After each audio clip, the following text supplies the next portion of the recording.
Moi, j'ai plusieurs vies. Je suis un passionné, je déborde d'énergie, né d'une famille bressane, ayant vécu à Bourg longtemps. J'attache beaucoup d'importance à ma vie familiale. Ma deuxième vie, c'est celle de dirigeant, d'actionnaire majoritaire du groupe. Martin Blaison, on parle de groupe dorénavant, puisqu'on a plusieurs filiales.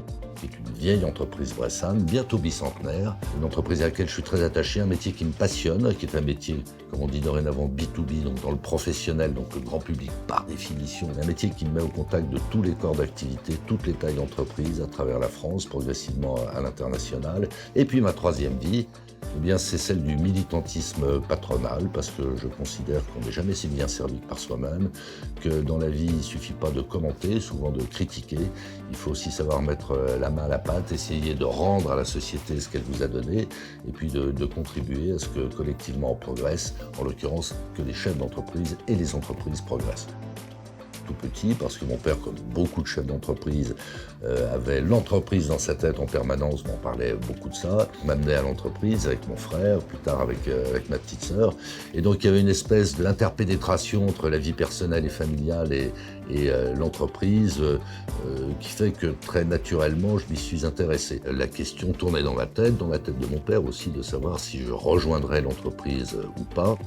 Et puis, pour différentes raisons, j'ai décidé dans un premier temps de ne pas rejoindre l'entreprise, notamment parce que je considérais que c'était important de voir ce qui se passait ailleurs. Donc je suis allé dans un tout autre environnement, en l'occurrence dans une banque d'investissement, ce qui m'a valu de rencontrer beaucoup de chefs d'entreprise, beaucoup d'entreprises, c'est-à-dire d'ouvrir mes œillères, et ça m'a beaucoup appris. Bon, jusqu'au moment où je me suis dit quand même que par atavisme, par sensibilité, par attachement, ça serait peut-être pas mal de rejoindre l'entreprise aux côtés de mon père.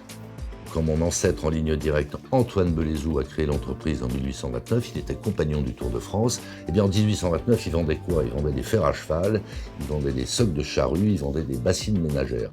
Au fil du temps, l'entreprise s'est développée, s'est transformée. Pourquoi? Parce que l'économie elle-même s'est développée, s'est transformée.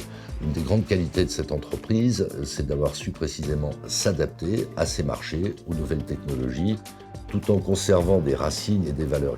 Le principal motif de fierté que j'aime et qui vaut pour les générations qui m'ont précédé à la tête de l'entreprise, c'est d'avoir été toujours, d'un côté, très attentif à la modernisation, à l'évolution de l'entreprise, et d'un autre côté, toujours soucieux de ne pas en renier ce que l'on est et dont on est finalement assez fier.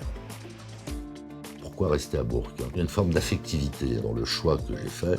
La question ne se posait pas à l'époque de mon père, qui m'a précédé, parce que quand je suis rentré dans l'entreprise, on avait 3 établissements, on en a dorénavant 230 à travers la France. Les 3 établissements, c'était immanquablement Bourg, c'était Mâcon et au sud de Lyon, Oullins. Donc là, la question ne se posait pas. Dorénavant, elle se pose un petit peu plus. Alors elle se pose à la fois pour des questions d'accessibilité, elle se pose aussi en termes d'attractivité, parce que quand je suis rentré dans l'entreprise, il y avait 250 salariés, on est actuellement 3200. Les technologies ont évolué, on a dorénavant besoin de compétences très pointues. L'autre enjeu, c'est de se mettre à niveau par rapport à ce que des grandes métropoles peuvent proposer dans tous ces compartiments, culture, santé, enseignement, etc. Mais c'est surtout de mieux faire savoir qu'à Bourg, finalement, on coche à peu près toutes les cases. Je mesure à quel point on n'a pas à rougir de ce que l'on a.